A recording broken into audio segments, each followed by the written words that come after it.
अच्छे श्रोता बने, अर्थात अच्छे सुनने वाले बने। हम लोगों को अक्सर कहते सुने होंगे कि बातचीत की कला मर रही है, लेकिन क्या हमको नहीं लगता कि अच्छा श्रोता मिलना काफ़ी मुश्किल है? वास्तव में एक अच्छा श्रोता काफ़ी मूल्यवान होता है।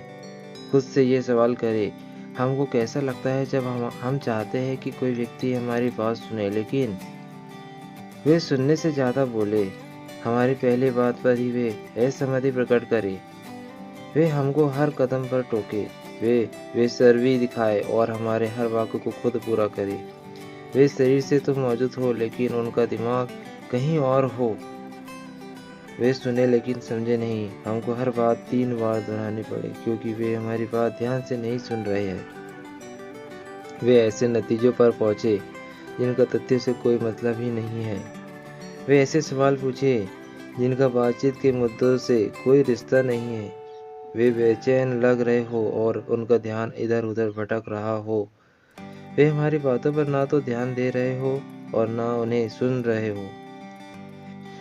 ये सभी बातें इस बात को दिखाती है कि उस इंसान को हमें या बातचीत के मुद्दों में कोई दिलचस्पी नहीं है, जिससे हमें नीचापन महसूस होता है और हमारी बातों का तिरस्कार किया जाता है। इसमें हमें महत्वहीन महसूस होता है।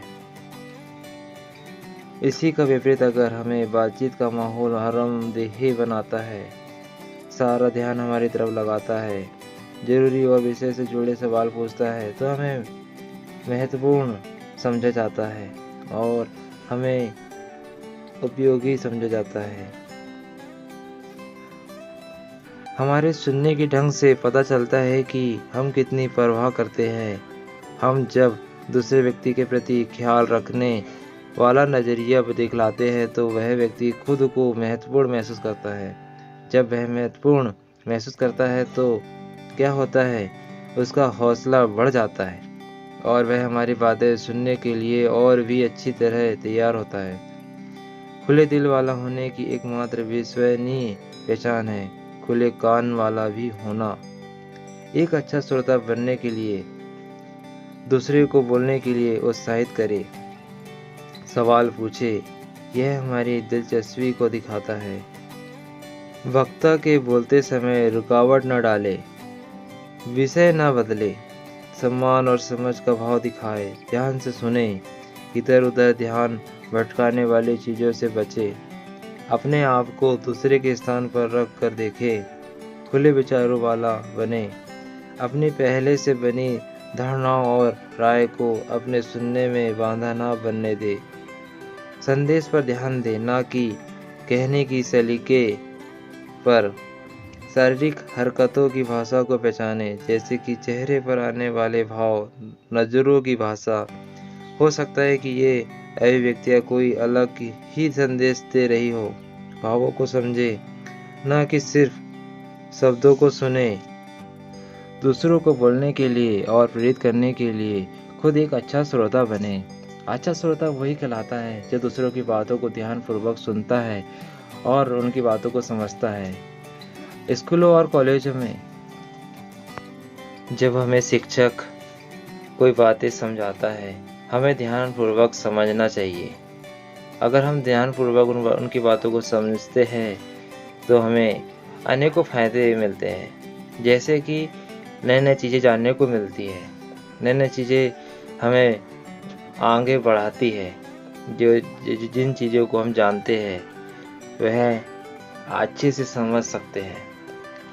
अगर हम शिक्षक की बातों को ध्यानपूर्वक नहीं सुनते हैं तो हमें कोई बातें समझ में नहीं आती है और आगे बढ़ने से हमें अनेकों रुकावटें आती है, क्योंकि हम उनके अनेक बातें को हम नहीं समझ पाते हैं, अनेक जानकारी हमको नहीं मिल पाती है, जिससे हम नई नई चीज़ों को नहीं जान सकते हैं। और हम आगे जब बढ़ते हैं तो आगे बढ़ते वक्त हमें अनेक ऐसी बातें समझ में आती है जो हमने कभी समझी ही नहीं थी, जिससे हमें अनेकों रुकावटें मिलती है और हमारा मन आगे बढ़ने से हमें रोकता है, क्योंकि हम किसी बात को समझे ही नहीं हैं तो आगे कैसे बढ़ सकते हैं।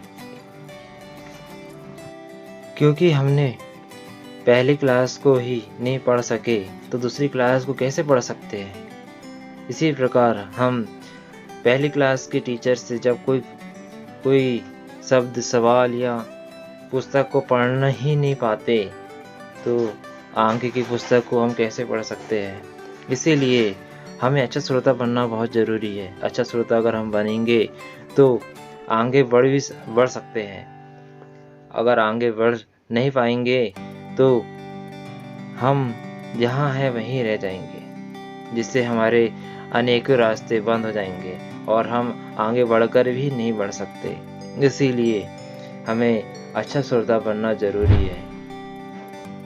हमारा वीडियो पसंद आया है तो लाइक एंड सब्सक्राइब कीजिए। घंटी के आइकॉन में जाके ऑल पर क्लिक कीजिए।